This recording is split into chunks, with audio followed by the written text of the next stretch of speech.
Olá, Tudo bem? tudo bom, Paulo? Tudo bem, e você? Tudo bem também. Bom, deixa eu tirar aqui, vou inibir, pessoal, os comentários para que a gente possa ver o Paulo bem. Se alguém tiver alguma pergunta para fazer para a gente aí durante a live, manda aqui no inbox que eu tento replicar para ele as principais dúvidas.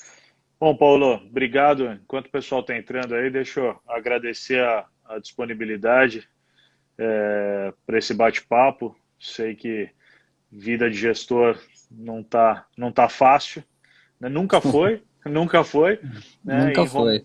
Em home office, né? Com alguma limitação física e de infraestrutura e mais toda essa diversão que a gente tem de cenário, eu acho que está mais difícil do que antes. Então, obrigado aí pela disponibilidade, pela agenda. É, fazer só um comentário aqui rápido. A gente foi apresentado, não sei se você lembra, a gente foi apresentado no jantar que a XP fez logo que a Joyce Hasselman, é, Lembro, lembra daquele lembro, jantar lembro. lá? Que Ela ela tomou todas. ela não jantou, tomou todas e estava ali Tava numa bombando ali. Tava estava numa estampado. paixão, né, com o Sim, sim. Bolsonaro, Isso. impressionante, né, defendendo Impressionante. tudo. Quem viu ela naquela noite, quem vê ela hoje nas redes sociais, parece outra pessoa, né? Mas enfim, a gente foi apresentado ali por Deixa eu só colegas. tentar ver se eu consigo mudar o meu fone. Peraí. Tá bom, fica à vontade, Só um fica à segundo. vontade.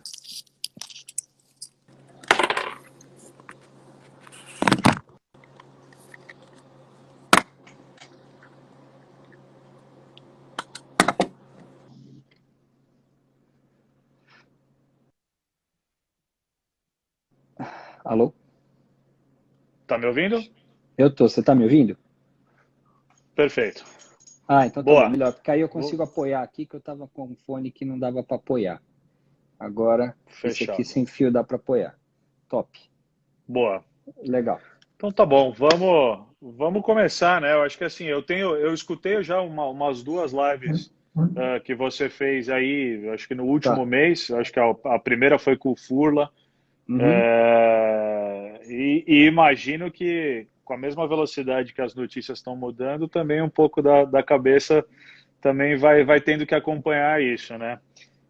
Sim. Conta pra gente, enfim, como é que você reagiu até agora a tudo isso que está acontecendo, né? E como é que é um pouco da tua perspectiva, né, para os próximos momentos aí que a gente vai viver, né? Brasil e Tá. Vamos lá. Putz, se eu tivesse falar só um pouquinho sobre os nossos fundos, né? Quem olhar lá a performance dos nossos fundos não vai ficar com tesão de investir, porque as nossas cotas não estão tão boas. A gente já foi ranqueado o melhor fundo da indústria até em 2018, 17, 16. 19 a gente não foi tão bem, que a gente estava num ciclo, com uma cabeça de ciclo global positivo e apanhamos do trade war o ano inteiro, fomos acertar só lá no final do ano. E foi um ano muito de comprar bolsa doméstica, small cap, e não é muito a nossa praia. Então, assim, foi um ano ok para a gente, não foi um ano ruim. O nosso long bias deu 2/3 da alta da bolsa, mas não deu aquela porrada que alguns long bias deram. O nosso total return deu 2 CDIs e pouco, que foi ok, mas assim, dado que o CDI está baixo, a gente queria ter ganho mais. E esse ano a gente entrou com a cabeça muito otimista, com a visão, não só Brasil, né? Brasil acho que estava todo mundo com a cabeça otimista e a gente estava mais ou menos na mesma ideia de todo mundo.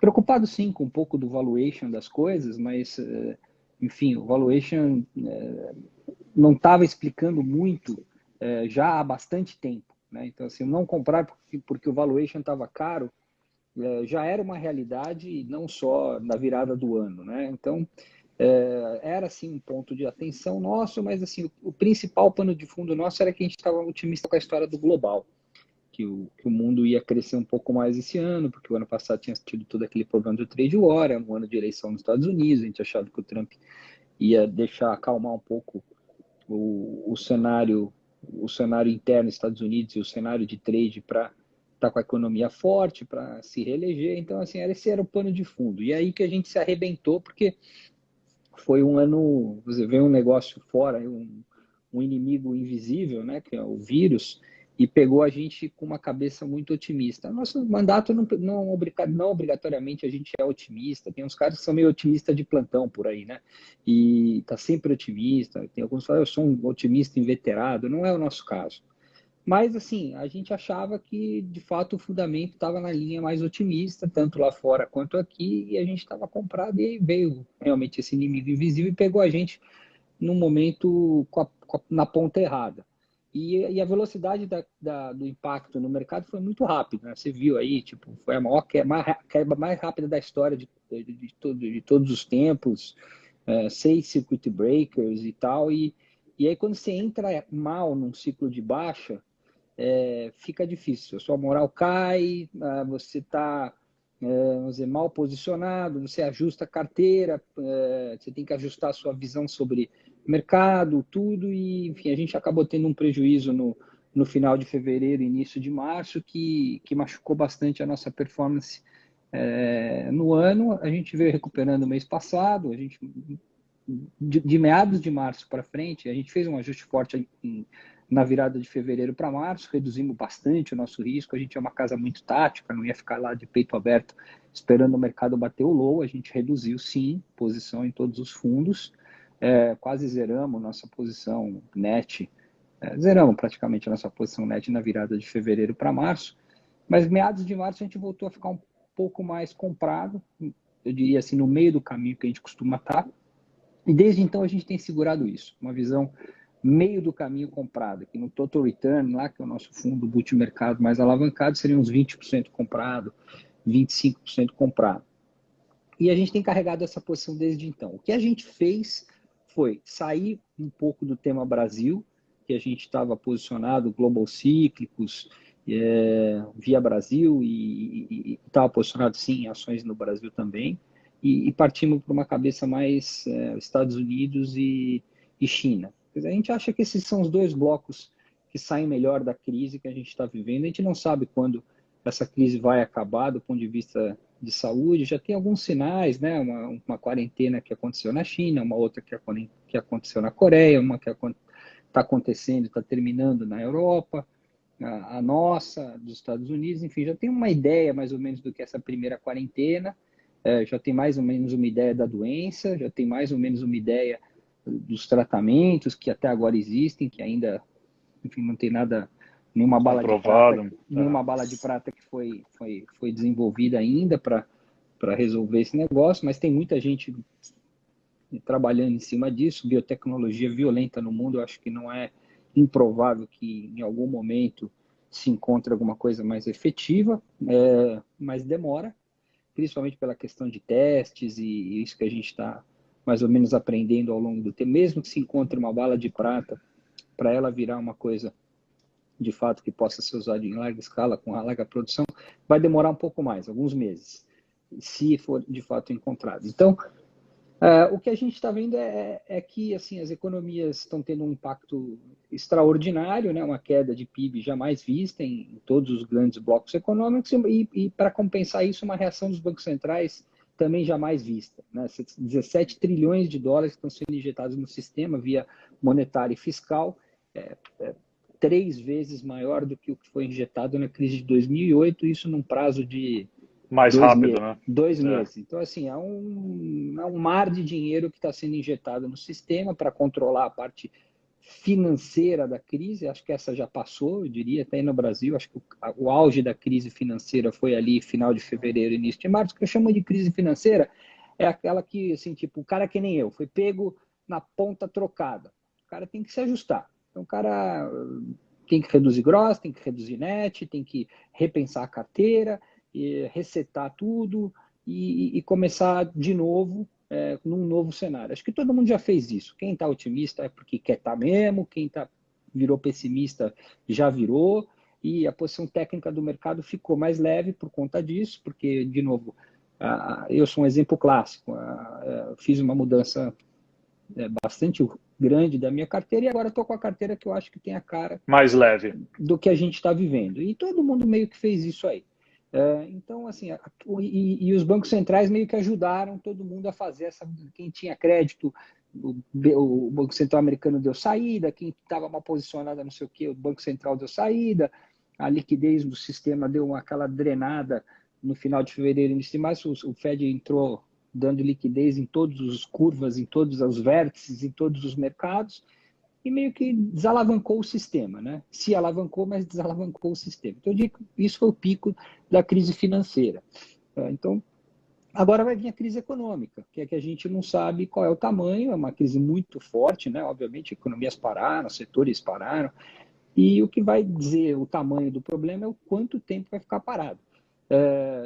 Os países desenvolvidos bem estruturados, que tem um bom sistema de saúde bom, que tem um sistema político que funciona direitinho, todo mundo remando para a mesma direção, que tem um banco central, coordenação com um banco central poderoso, etc., tipo os Estados Unidos, eu acho que vão sair relativamente bem, talvez daqui um mês e meio, 2, eu não sei exatamente quando, talvez até menos que isso, mas assim, vão sair bem, porque estão coordenados, tem uma economia muito flexível, tem um banco central que pode fazer whatever it takes, né, o quanto quiser, e não sofre um ataque especulativo de moeda, não sofre um ataque nos juros de longo prazo. Então, por isso a gente resolveu, por conta disso, a gente resolveu se posicionar mais no tema China e tema Estados Unidos. Eu e a torcida do Flamengo, pelo que eu estou entendendo. Né? Todo mundo meio que fez essa mesma leitura, e às vezes o consenso está certo. E eu acho que nesse caso está certo, porque a gente sabe que dessa crise a gente vai sair mais tecnológico, está todo mundo aprendendo a comprar pela internet, a vender pela internet, a usar cloud, a usar Bom, Instagram, a usar... hoje teve resultado, né, de B2W aí, puxaram Isso, todas as ações de sim. e-commerce do Brasil, né? A Meli veio com um resultado bom, a gente tem uma posição em Meli, veio um resultado muito bom. Semana passada teve os resultados da Amazon, do Facebook e tal. E assim, o Facebook em abril, tá? Já estou falando agora, nesse mês onde os Estados Unidos está tendo a maior recessão já vista, né? A PIB vai cair entre 30% e 40%, né? O Facebook em abril está dizendo que está crescendo a receita ano contra ano 13%. Estou falando do primeiro tri, não, porque o primeiro tri teve o janeiro e fevereiro, que ainda não era Sim. um período de crise. Estou falando agora, no olho do furacão, no epicentro do impacto econômico, o cara está crescendo 13%. Então, a Amazon Idem diz que está crescendo double digit, desculpa, o mês de abril. Então, esses caras são os ganhadores, né? Tem ganhadores na América Latina? Tem, mas os grandes ganhadores de longo prazo são esses caras lá nos Estados Unidos. E lá a gente acha que a economia vai sair mais rápido da crise, porque tem o Fed, porque tem uma economia muito flexível, tem algum alinhamento nas políticas monetárias e fiscais, e é uma economia muito digital, muito dinâmica, onde essas melhores e maiores empresas ligadas a essa nova realidade do mundo estão posicionadas. Né? O S&P, 30% do S&P mais ou menos, são as empresas de tecnologia.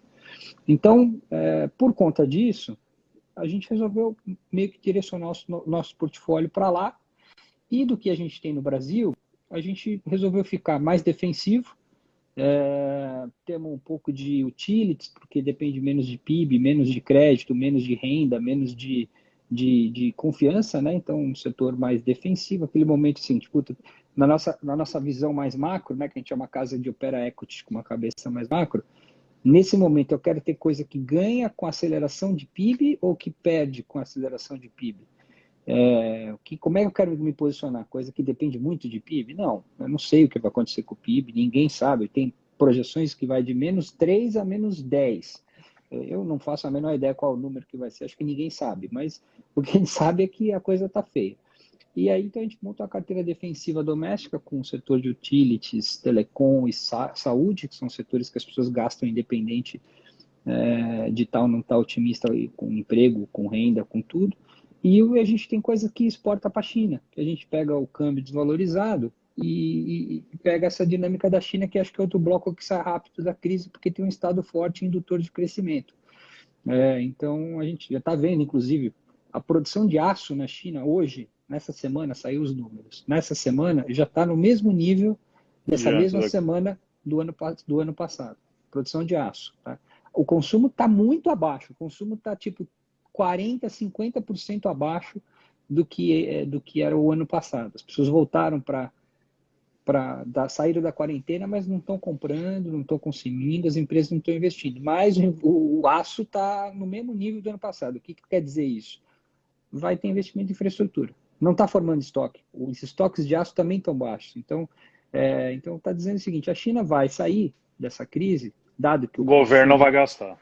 com o que eles sempre fizeram. Né? O consumidor não vai consumir muito. Isso a gente já sabe que é meio que uma dinâmica do pós-crise, acho que vai ser em todas as regiões. Muita cautela, medo de perder emprego, medo de ir no restaurante, medo de aglomeração, medo de sair fazendo grandes tickets. Né? Não é hora de ninguém realmente pôr a mão no bolso. E nem as empresas. As empresas estão num momento de preservação de caixa, de sobrevivência. Então ninguém vai investir e tal. E aí vai ter o Estado que vai ter que investir. E lá tem a vantagem que os caras sabem fazer isso, sempre fizeram, e o Estado já é gigante. Então, tem essas duas vantagens. Então, Estados Unidos e China, na nossa cabeça, são os dois melhores temas desse momento que a gente está vivendo, e a gente se posicionou desse jeito na Bolsa. E vamos aguardar, assim, com humildade, tá? Com bastante humildade. O que significa humildade para um gestor? Humildade para um gestor é a seguinte: liquidez. O cara humilde é o cara que tem liquidez, porque se ele tiver que mudar, eu não sei de nada, talvez eu esteja totalmente errado e eu tenha que mudar de opinião. Como é que eu consigo fazer isso? Se eu tiver muita liquidez na carteira, eu posso mudar de opinião amanhã, depois da manhã, e sair da onde eu estou e ir para uma outra caixinha em outro lugar, porque eu, de fato, realmente tenho visibilidade baixa de tudo que está acontecendo. Né? Então, para a gente, humildade é liquidez, então a nossa carteira está ultra líquida, a gente pode sair 100% das nossas posições em 2 ou 3 dias de trade. Então, nós não temos nenhuma small cap na carteira, nós não temos nenhuma posição que a gente não consiga se mexer. Nós somos um fundo razoavelmente grande, a gente tem 3 bilhões de reais sob gestão, não é um fundo mamute, mas é um fundo que já tem um tamanho razoável. E a gente está privilegiando muito liquidez nesses momentos de crise. O que eu aprendi com 30 anos de mercado é que nesses momentos de alta crise, a liquidez vale muito. Né? E aí você privilegia a liquidez. A gente sempre privilegiou a liquidez, tanto que a gente não performou tão bem o ano passado, porque a gente não tinha nada de small cap, que foram papéis que porraram big time o ano passado. E por não ter, quando entrou na crise, a gente conseguiu mudar rapidamente de posição, mudar de direção, e o que a gente tem hoje é tudo coisa muito líquida que a gente pode voltar para um outro ponto, se de fato o desdobramento das coisas forem para o outro lado. No final, acabei falando muito a introdução, mas essa é a ideia. Mas essa é a ideia, as pessoas te escutarem muito mais do que eu. Resumi um pouco o geralzão aí. Agora vamos para... vamos lá, só para pegar alguns pontos do que você falou, né? Você, assim, a tua expectativa é que as pessoas, né, pós essa fase de economia fechada, também não vão sair para as ruas já gastando, comprando, né? Isso vai ser muito mais um papel do governo. Mas, mediante a isso, ao fato de que as pessoas talvez tenham dinheiro ou tiveram acesso a dinheiro a esse momento, talvez não sugere que a gente vai observar uma inflação nos ativos. Então, né, Bolsa Americana talvez subindo mais descorrelacionada ainda em relação à PIB, porque o americano vai comprar bolsa, né? O cara tem que investir em algum lugar. Você tem juros negativos no mundo inteiro, né? Então, talvez a gente veja, né, uma retomada muito rápida no preço dos ativos, justamente por conta dessa dinâmica que você falou, certo?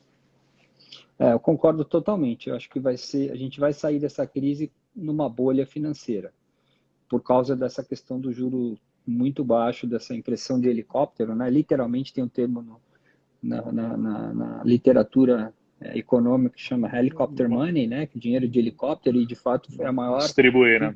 a maior impressão de dinheiro que já foi feita na história da economia.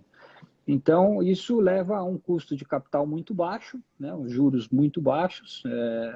Nos Estados Unidos, o Fed não deixa o juro longo empinar, eles estão comprando 7, 8 bilhões de dólares de treasuries longas todo dia, chegou em algum momento a comprar 1,5 trilhões de dólares em treasuries longas. Então, se ele não deixa o juro longo empinar, porque exatamente ele quer isso, quer que o juro fique muito baixo para as pessoas serem Gastarem. compelidas a gastar, a investir. E isso significa múltiplos altos e valor de ativos muito alto. Então, concordo totalmente com você. Nós vamos sair num mundo de múltiplos muito mais altos do que a gente entrou antes. Então, o S&P, a grosso modo, o S&P está negociando mais ou menos 17, 18 vezes PI hoje.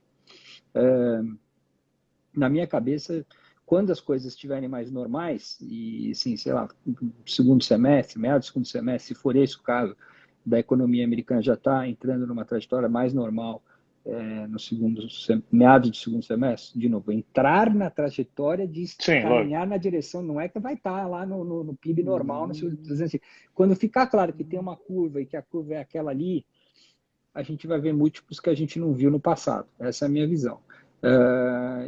Acho que durante um bom tempo, não vai ser assim uma coisa de um trimestre ou 2 trimestres, porque acho que essa liquidez vai continuar no sistema por um bom tempo. E aí, a grande pergunta que o nego faz, que está se fazendo, e alguns estão comprando ouro, outros estão comprando outro tipo de ativo, com esse medo de uma inflação de ativos, inclusive de alguma coisa que possa até ser inflacionária do ponto de vista de moeda. O que eu acho que é o mais legal de ter nesse cenário é ativo real, é tijolo, e na minha cabeça, tijolo entre aspas, é ação de empresa que tem poder de mercado, que consegue repassar para o seu preço e para a sua rentabilidade aumento de custo, que tem poder de expansão de margem num ambiente de maior inflação. Esse é o melhor ativo que você pode ter, na minha opinião. Muito melhor que o ouro, que não te paga dividendo, que não tem crescimento, que não tem nada. Então, e eu acho que isso é que vai valer muito. Então, assim, essas empresas, por exemplo, de tecnologia, que são essas empresas que conseguem ser dominantes nos seus setores e conseguem ter manutenção, até expansão de margem num ambiente mega recessivo que a gente está vivendo, porque são os dominantes de melhor custo e melhor preço, esses caras vão valer muito. Então, assim, uma das coisas que eu costumo dizer é que a Bolsa Brasileira parece barata, né? Então, você olha lá o múltiplo agregado do Brasil, né? Tá baixo. Mas é que a gente tem uma composição ruim de índice, né? A gente tem muito banco, muita commodity, muito utility dentro do banco, da composição Do do índice, que Bovespa. são coisas que tem múltiplo no mundo muito baixo. Se você tira isso e olha os múltiplos por setor, como a gente olha lá, você vai ver que não está barato o Brasil. Assim, cada setor está num múltiplo, vamos dizer, Ok. parecido com o que está lá fora. E nesse mundo dos múltiplos parecidos, e assim, vou dar um exemplo de um papel que está indo super bem hoje, que inclusive a gente tem na carteira, que é a Magazine Luiza. Se você olhar o múltiplo da Magazine Luiza, não para esse ano, que esse ano ninguém sabe qual é, mas olha o múltiplo da Magazine Luiza para 2021 e 2022.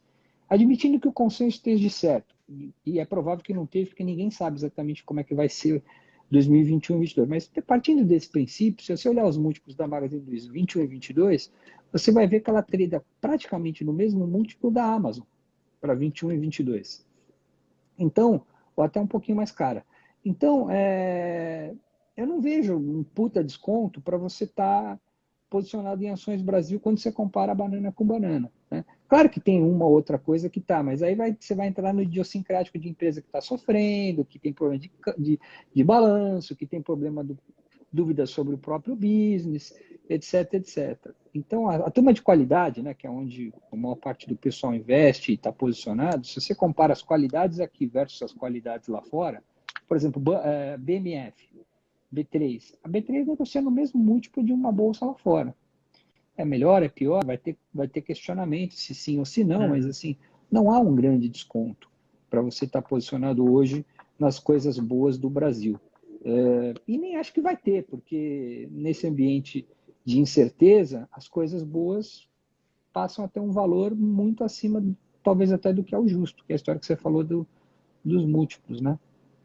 Eu acho que o que talvez favorece o nosso mercado aqui é que a gente ainda tem um estoque, principalmente da pessoa física, muito grande fora da bolsa, né?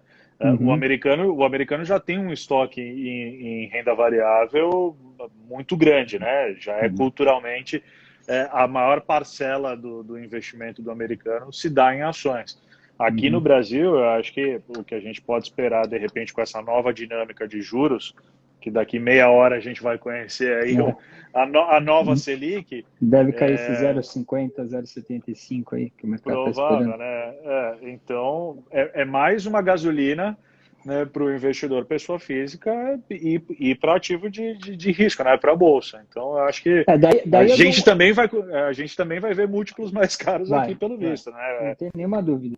Aliás, parabéns pelo trabalho que vocês têm feito, parabéns para a XP, parabéns para todo mundo que está envolvido nesse processo de educação financeira do investidor, porque de fato o investidor brasileiro mostrou uma maturidade muito grande, num dos maiores crises que estou no mercado desde o início da década de Eu também 90, já nunca vi tinha isso. vivido, e realmente o comportamento foi muito bom, teve entrada de dinheiro, aumento de CPFs na Bolsa no meio do furacão, Do furacão. então, de fato, o investidor brasileiro está mais educado.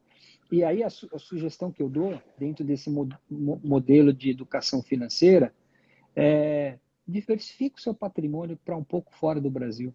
Uhum. Aproveita que existe essa possibilidade na própria Bovespa de você comprar S&P em dólar, inclusive, ou Sim, comprar BDR de empresas americanas no Bovespa, estão todas lá, tradam com liquidez, a liquidez que você quiser, porque é uma arbitragem entre a liquidez daqui e a liquidez lá fora, tem um pequeno spread que é irrelevante sim. quando você está pensando em investimento. Então, esse é um conselho que eu dou, assim, tipo, eu estou fazendo isso lá no fundo, já fiz isso ao longo da minha vida no meu patrimônio pessoal, e acho que dentro desse processo de educação financeira do investidor, com certeza, se parar para pensar minimamente, vai entender que faz sentido diversificar também em moeda e também em região, né? E É, não é tanto a eu, praia, né? Não é provavelmente todo mundo fica falando sobre isso para o investidor pequeno ou médio, tal, mas assim, tipo, é um caminho, um caminho a pensar, um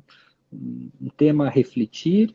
A possibilidade está aí, existe e e pode não ser é só, feito. eu acho que a gente vem falando já isso a exaustão nos últimos 2 meses, faz parte da nossa sugestão de asset allocation, porque é, primeiro por acreditar que talvez a retomada na economia, nas ações, no mercado americano vai ser muito mais rápido e mais acentuado, pelo menos esse ano. Segundo, para sair um pouco do risco político também que a gente vive aqui, né? Porque se o mundo inteiro tem duas crises, a gente consegue ter três, né? O Brasil quer estar sempre pior, né, do que o É resto. verdade. Assim, o grande impeditivo que a gente teve, eu trabalho com assessoria de investimentos desde de 2005. Aliás, eu comecei no Safra, que eu sei que você também é ex-Banco Safra, né? Eu trabalhei na família, no family office, não Ah, no cheguei a Family trabalhar Office. no banco. Mas, enfim, essa é a primeira vez que a gente está vivendo, já nos últimos 2 anos, uma situação que não é proibitiva o cara pensar em investimento lá fora, né? Antigamente, com 14% de juros ao ano, né, de Selic, pô, era difícil, né? Você convencer o investidor a ter 10, 15% do patrimônio dele investido no exterior como forma de diversificação da carteira, né? As pessoas tinham muito aquela impressão que quem tinha dinheiro lá fora era por Não sacanagem, né? rendia Não nada. era, não, e era dinheiro, Dinheiro né, que não era do bem. dinheiro que não era do bem, então por isso que estava lá fora, né? Ninguém É. pensava como diversificação de carteira. E hoje não. E mesmo não quer fazer, tá bom? Não quer mandar lá para fora, não quer ficar exposto ao câmbio, talvez com 5,65, de fato dói, né? Pensar na Os BDRs são a variação, só que em moeda local, né? Então você não toma o risco do câmbio, se é, você não quiser. não, e hoje você tem tanto fundos passivos já que a própria XP tem fundos passivos já arrediados. Tem várias assets que estão vindo para o Brasil, a Wellington que veio agora, ela tem a versão redeada e não redeada, então fica também a critério do investidor, se ele acredita no câmbio ou não, ele pode investir, mas o importante é ter, né, a tese dentro da carteira, porque eu acho que nesse momento de que as diferenças são muito menores, dado o diferencial de juros, faz sentido, né? Não tem Total. penalidade nenhuma, pelo contrário, você está se protegendo da loucura que a gente vive aqui no Brasil, tendo que conviver ao mesmo tempo com uma crise de saúde ferrada, com uma economia que é muito mais difícil do que a economia americana, primeiro porque a gente não tem as mesmas munições, né, para tentar é amortecer a recessão, e aí uma confusão no governo, que agora parece que por semana é um ministro que cai, né? Hoje a Regina Duarte aí parece que, não sei nem o que está fazendo lá, mas já que está lá, agora parece que já Puta, não vai entrou e estar saiu. mais. Já tá em confusão aí com o Nem posso Bolsonaro. te dizer, cara, eu acompanho muito o lado político, porque a gente é uma gestora que olha ações com uma cabeça macro setorial, então a gente não faz aquela análise fundamentalista tradicional. Nós também fazemos análise fundamentalista, também projetamos lucro de empresa, também calculamos valor dos ativos, mas a gente dá muito mais peso para o macro, para o setor e para o momento que a gente está vivendo. Nós temos uma mesa de derivativos muito forte, a gente tem uma mesa de análise quantitativa muito forte, temos uma parte do nosso gross em fundos quantitativos, que ajudam muito a gente a entender o momento que a gente está vivendo e o timing de mercado, né? Que é bem diferente do cara fundamentalista que compra e carrega aquilo ali, de vez em quando ele olha a cotação das ações uma vez por semana tal, e ele está olhando o longo prazo. A gente não, uma carteira mais tática, uma carteira mais temática do momento que a gente está vivendo, tentando acertar o ciclo econômico, o ciclo político e, enfim. Então, complementa, não tem certo ou errado, eu costumo dizer que o que existe é a diversificação, é não colocar todos os ovos na mesma cesta, você tem uma diversificação de ativos, de estratégias, de gestores, e no longo prazo, assim, você consegue surfar melhor os diversos momentos de mercado. Dito isso, eu acompanho muito o lado político, porque faz parte do meu mandato, né? E realmente está uma confusão muito grande, né? Mesmo que haja esse caminho pelo centro, aonde o Bolsonaro de fato se aproxime desse centrão de baixo, que costuma se dizer, o baixo clero do centrão, que seria esses partidos que não são tão hegemônicos, ele não vai ter uma maioria grande. Nós estamos falando de talvez 150, 200 deputados, que é o suficiente para ele não ser empichado, claramente, ele vai estar meio que criando uma proteção contra o cenário pior, mas não cria um ambiente, sinceramente, suficiente para aprovar medidas de cunho de maioria constitucional, uma PEC da vida que precisa de 2/3. Então, assim, provavelmente a gente não vai ver as tal reformas estruturais que precisam de PEC passando no Congresso. E sem isso, nós estamos indo para uma expansão fiscal necessária, de curto prazo, que de fato a gente precisa resgatar essa economia e esses pobres que estão entrando numa situação muito difícil. Eu não quero nem discutir sobre isso, porque de fato todo mundo está fazendo e nós também temos que fazer. Só que a gente já vinha numa trajetória de deterioração fiscal grande, com baixo crescimento. Então, a gente teria que voltar para a nossa trajetória. Estou mais alavancado, estou mais endividado, mas eu volto para a trajetória onde eu estava, que era uma trajetória de consolidação fiscal, que me permitiria, a médio prazo, crescer um pouco mais. Eu acho que essa consolidação fiscal, que depende de reformas estruturais e de apoio grande no Congresso, está muito difícil hoje, por todo esse cenário político que a gente está vivendo. Então, eu sou preocupado, sim, com, com a dinâmica fiscal do Brasil nos próximos anos, e sem um fiscal arrumado, não estou falando bom, estou falando na direção de arrumar, a gente não vai crescer muito, que foi a realidade do Brasil dos últimos, sei lá, 7, 8 anos. Porque a gente estava com o fiscal todo desarrumado e aí você não tem confiança, você não cresce, o crescimento que depende de confiança, etc., de um Estado menor, não vem. A gente já estava crescendo pouco, né? Uhum. Então, isso me preocupa bastante. Por conta disso, e pode ser que mude, tá? Pode ser que daqui 2 meses, um mês, de repente os caras acham um acordo lá e façam as pazes e vamos que vamos. Mas assim, eu acho que há feridas bastante profundas de tudo que aconteceu até agora, tá? E por conta disso, eu acho que o Brasil sai fraco desse panorama todo. Daí a ideia de ter um pedaço do patrimônio fora desse risco. E, assim, você descarta totalmente a hipótese do Paulo Guedes sair? Cara, eu não descarto, porque esse cara, É, eu conheço ele bem, tá? Conheço ele bem, conheço gente que trabalhou com ele muito tempo.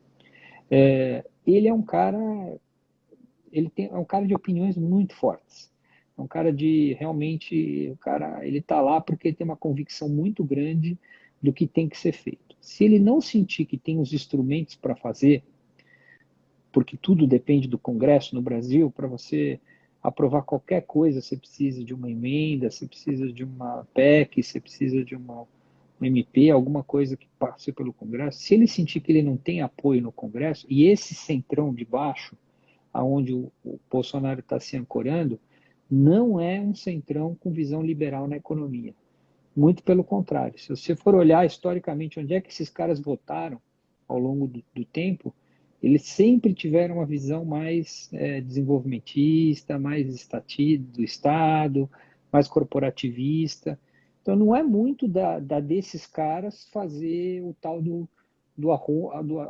arrumar a casa como o Brasil precisa, administrativa, tributária, redução do Estado, privatizações, etc.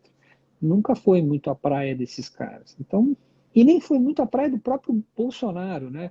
Se você olhar historicamente. Então, se a gente for para esse lado, e acho que tem chance, por tudo que eu falei aqui agora, não no curto prazo, mas a médio prazo, eu não sei se Paulo Guedes fica, porque ele é um cara de grandes convicções, né? E se ele sentir que não eu acho que consegue fazer, o melhor cenário seria o Bolsonaro entender que ele está ameaçado, ficar mais recluso e entregar de fato o primeiro-ministro para o Paulo Guedes, né? E aí, sim, mas ele precisa, o Paulo como ele Guedes teve que sozinho, fazer a semana passada. mas ele sozinho não faz nada, ele precisa do Congresso. E o Não, Congresso sim. está todo esquartejado lá. O centrão mais racional, que era o que existia antes, que eu acho, né, que tem visão realmente mais reformista, que tem uma visão estruturalmente mais alinhada com a do Paulo Guedes, com todas as diferenças que existem em temas aqui e ali, mas com pelo menos uma visão de mundo parecida, que era esse centrão do DEM, do PSDB, um centrão enfim, talvez até um pedaço do PMDB. Esse centrão está muito machucado com tudo que foi feito, né? Então, acho que o cenário político está bem conturbado e as sequelas para a agenda estrutural de reformas são significativas. E, portanto, sem elas, eu não sei se essa equipe econômica com esse projeto liberal permanece lá. Se você já conversou com o Mansueto Almeida, se você já conversou com o Salim Matar, se você já conversou com o Paulo Guedes, se você já conversou com Tarcísio. todas essas pessoas que estão lá, o Tarcísio até eu acho que até é cotado para substituir o Paulo Guedes se de fato for esse o caso, porque seria ir para uma linha mais desenvolvimentista, né? De mais Estado, mais gasto, esquecendo um pouco o fiscal, que eu acho que não funcionou lá na Dilma, o PAC, estamos aí para contar, mas tem gente que acredita nisso, né? Então, e esse centrão de baixo, eles acreditam, eu diria que bastante nisso. Então, pelo menos historicamente acreditaram. Então isso me preocupa, assim. Esses são os riscos de cauda que eu vejo. Tem dois riscos de cauda que eu vejo para o Brasil. Um é o Paulo Guedes sair, ou seja, o projeto liberal e de consolidação fiscal ficar comprometido.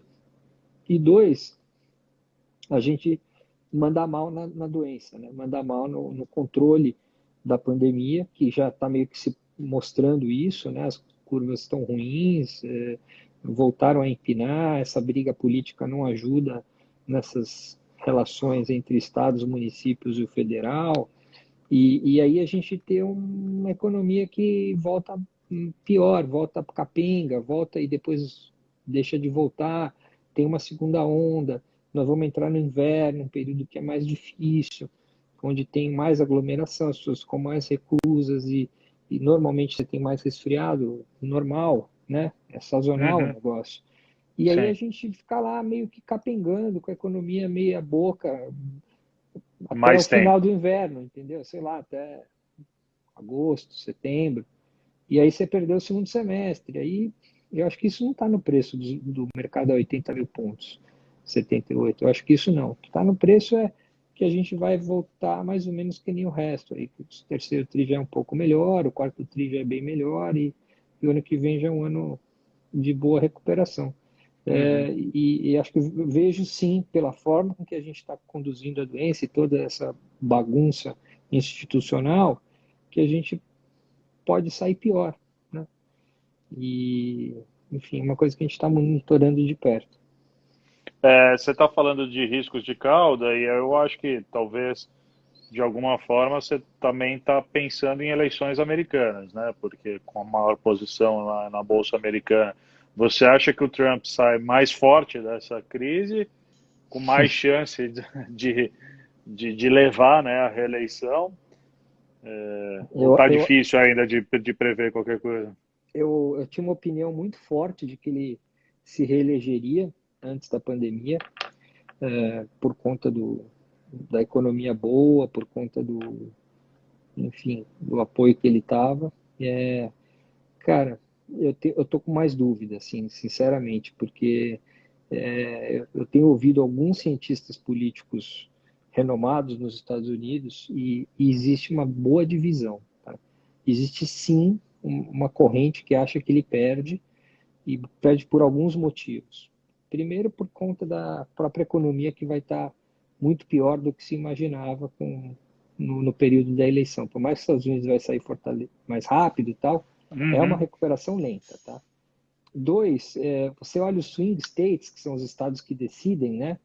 E você hoje, pesquisas nesses swing states mostram uma vantagem relevante dos democratas. Tá? Então, teria que mudar isso. Tá? Você tem uma questão que o Trump tem uma dominância nas classes mais velhas, né? E os mais jovens, os milênios, a geração Z, etc., tem uma tendência a gostar mais da agenda dos democratas, uma agenda mais social, mais do meio ambiente, mais do paz e amor, tal. E o Trump é a agenda mais à direita, a agenda mais, enfim, que não combina muito com essa geração que vem por aí. Então, o Trump tem uma dominância nos velhos. Os velhos sofrem mais com a pandemia, né? E a postura dele nessa história do reabrir a economia, etc., que coloca, de certa forma, os velhos em risco, está pegando mal entre um grupo que naturalmente apoia ele, tá?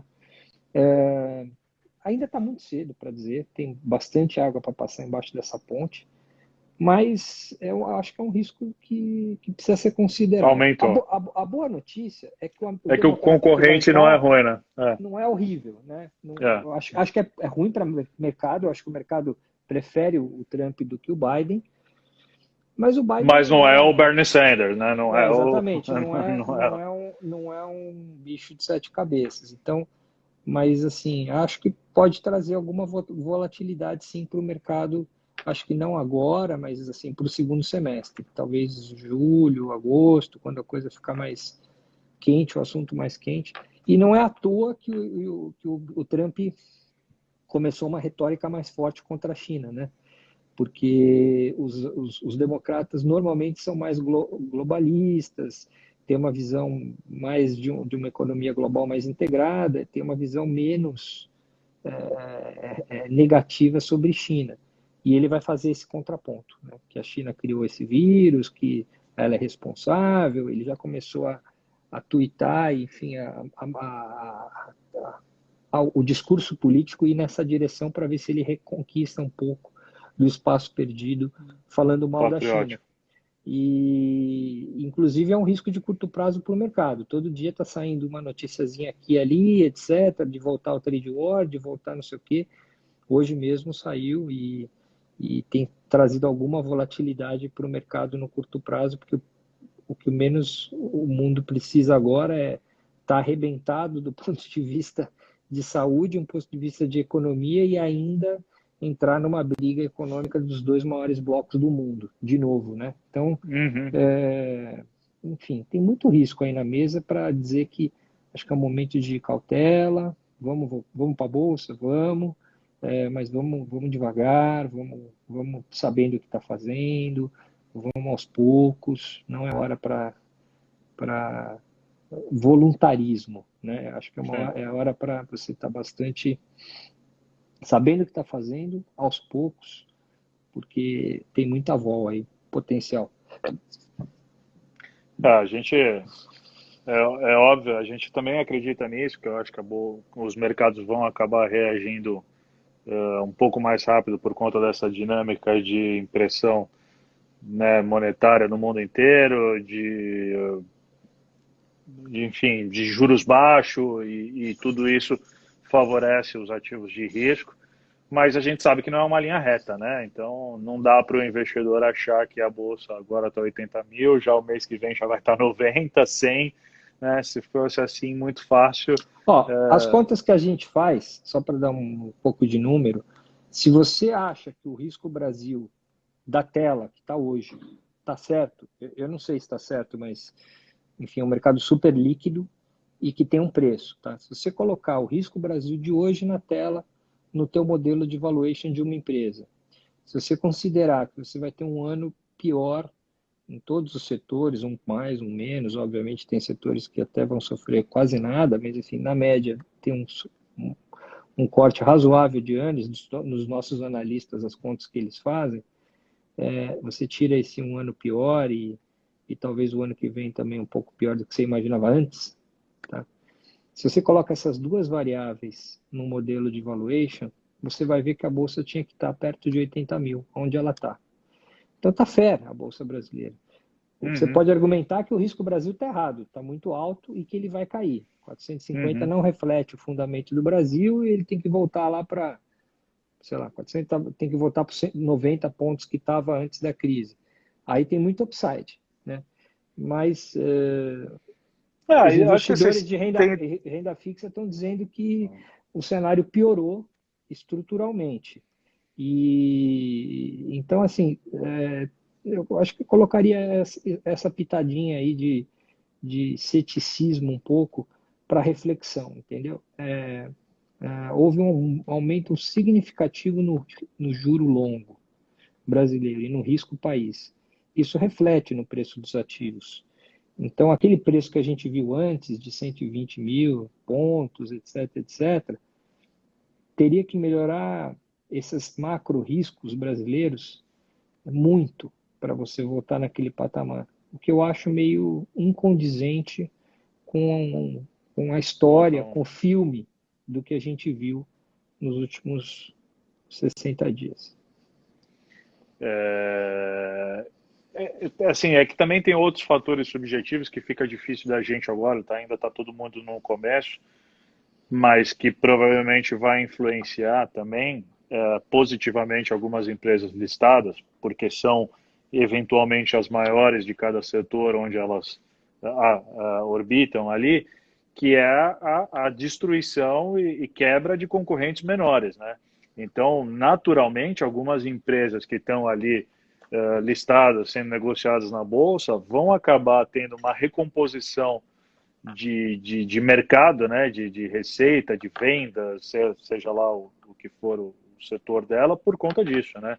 Uhum. Imagina-se que o menor ali vai acabar ficando pelo caminho, porque tem uma dificuldade maior de caixa, não tem caixa, menor acesso a crédito, e aí talvez isso empurre também um pouco as maiores, né, como pegando o caso da Magazine Luiza, que a gente já citou aqui, né, provavelmente você Sim. vai ter um monte de empresa aí que não tem a capacidade, o caixa que ela tem para investir, para sobreviver durante um período de queda de receita, de investimento, né, e com isso ela vai abocanhar parte desse mercado, né, então essa é uma aposta que a gente vai ver se concretizar um pouco mais para frente ainda, mas que dá para acreditar nisso. Por que eu estou falando? Porque já teve gente aqui que perguntou, tá, mas com esse cenário horrível, o que eu faço com o meu dinheiro, né? Uhum. Fujo de vez, boto o dinheiro no colchão.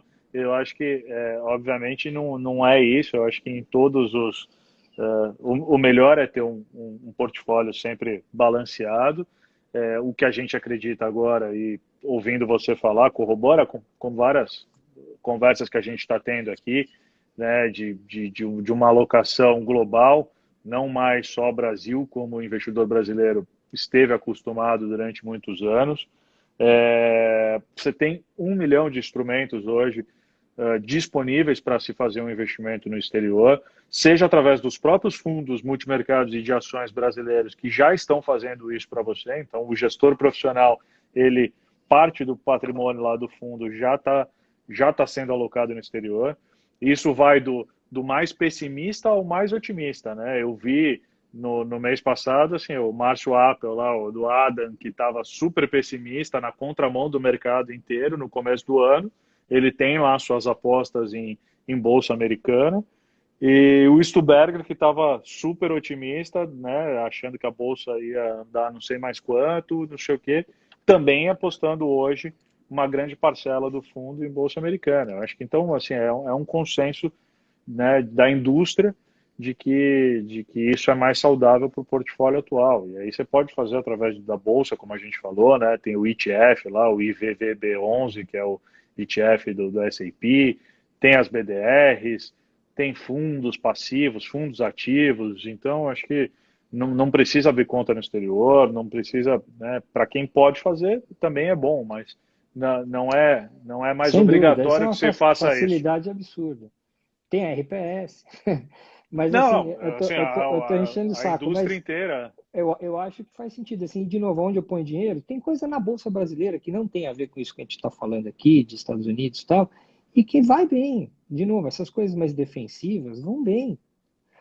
Pô, a empresa exportadora, que tenha zero a ver com o Brasil, né, proteína, setor de mineração, papel e celulose, essas empresas, cara, se explodir isso aqui, se o câmbio for para 7, tá até bom, elas ganham dinheiro mais, até mais do que. Uhum.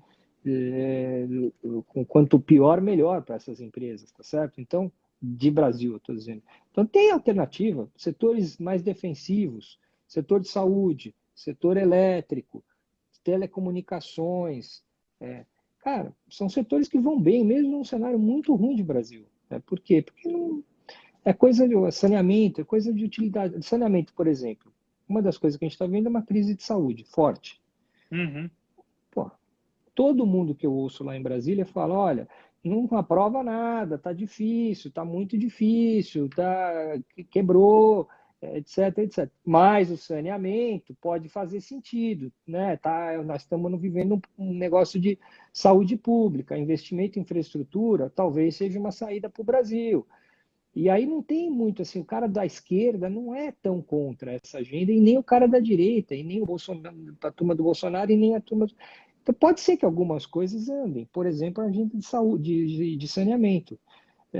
Você tem lá empresas de saneamento na Bolsa que estão baratas e que podem surfar uma onda de uma mudança no marco regulatório de saneamento e um investimento. Os nossos analistas setoriais, lá o cara que olha saneamento, a nossa conta é que o Brasil precisa investir 600 bi, que dariam 60 bi por ano, tá? Durante 10 anos, para chegar mais ou menos bem no setor de saneamento daqui a 10 anos. É dinheiro para caramba. Não tem como o Estado fazer. O Estado não tem dinheiro para nada. Nós estamos lá completamente esgotados, tá certo? Vai ter que vir do privado. E as É bom. empresas que estão na Bolsa, mesmo sendo públicas, não tem infelizmente nenhuma empresa privada listada no setor de saneamento na Bolsa, elas vão ir bem. Talvez vão ser privatizadas, ou talvez vão se capitalizar para crescer para outros mercados, ou vão viver no mínimo num ambiente regulatório melhor. Olha que tema legal. Dá para investir. Então, assim, claro que tem alternativas. Tem alternativas, e é o que a gente faz, assim. Pensar num momento ruim, tem setor que vai melhor e vai pior. No momento bom, tem setor que vai melhor e vai pior. É o Uhum. que a gente faz lá, as escolhas setoriais. Então, tem várias bolsas dentro da bolsa de coisas que vão bem num cenário muito ruim, né? E então, assim, tem muita alternativa para investir. Assim, tipo, não, o que eu faço com o dinheiro? Tem um monte de coisa para fazer, né? Só não fica naquela coisa do super otimista, né? Então, vou comprar airline, vou comprar empresas que têm Azul, né? muita Alavancar, porque alavancagem. Pode até Ah, ser, tem corajoso que vai falar, não, eu quero comprar o que caiu mais, porque é onde tem a melhor. Pode até acontecer, se a gente se descobrir uma vacina, se descobrir uma doença, uma cura, e a economia brasileira voltar rápido, é evidente que esses papéis que caíram muito vão andar mais. vão ser os papéis que vão andar mais. Vai do tamanho do risco que você quer correr. Você não precisa correr esse risco hoje, na minha opinião. Até Talvez você vai. porque, de novo, É, a gente não precisa entregar uma taxa de retorno de 20% ao ano para a bolsa valer a pena hoje. sim. É, Pô, se você ganhar antigamente, né? 10%, não tá. Pô, são Tá ótimo. quase 3 CDIs aí. Tá É isso, ótimo. é isso. Né? É isso que o investidor tem que começar a prestar atenção, né? É, Antigamente você falava em bolsa, o cara achava que para correr o risco de sair do CDI para ir para uma bolsa, ele tinha que ganhar no mínimo mais de 20% ao ano. Né? Hoje a realidade não é mais essa. Né? O uhum, americano investe na bolsa 80%, 70% do seu patrimônio na fase de acumulação de renda, né? Enquanto o cara está ativamente trabalhando, para ter 10%, e nem isso. Né? sim, 10% porque sim. ele ainda investe em venture capital, em private equity, em empresas, né, não listadas. Porque senão o S&P talvez não dê nem isso ao longo dos anos. Uhum, Né? Então a gente vai ter que mudar o mindset, né? Não é a hora que a gente levanta aqui todos uhum. os riscos é importante para saber que estão mapeados, né? Para onde que a gente vai andar se tal luz acender em cada parte do caminho, né? Mas o fundamental é investir, é fazer um asset allocation. Uh, antes, o nosso timer aqui começou a rodar já, fizemos uma Hum. hora de bate-papo aí, passou rápido, isso é Voando. bom. Legal. É, agradecer mais uma vez, reforçar que a casa tá disponível para investimento. É uma casa que a gente acompanha, sabe que existe já há muito tempo. Talvez ficou muito mais famosa no mundo institucional nos últimos anos do que pessoa física, Sim. mas sei que vocês estão fazendo também um trabalho para o investidor pessoa física, que foi o grande guerreiro dessa última crise aí, né? Que foi o cara que não saiu, que investiu, né? Conhecer mais a casa. Então, obrigado, parabéns aí pelo trabalho que vocês fizeram ao longo de todos esses anos. Boa sorte aí para que a gente tenha Eu- bons resultados e saia disso logo. Sem dúvida. Eu que agradeço aí a oportunidade de falar um pouquinho. Realmente a RPS é uma casa que historicamente focou em investidores institucionais, nas grandes famílias. Todas as grandes famílias do Brasil investem com a gente. A gente focou nisso, talvez até por preconceito errado, ao longo dos últimos 7 anos. Falou, pô, vamos pegar o investidor mais sofisticado, que ele sabe o que está fazendo, que ele estuda a gente mais profundamente, aí faz diligência de 1, 2, 3 anos para depois investir na gente. Vamos focar nesses caras que a gente acha que é um passivo mais perene, né? E o que a gente está aprendendo, e aí humildade de novo, é que, graças a Deus, o investidor mais de varejo também está com uma educação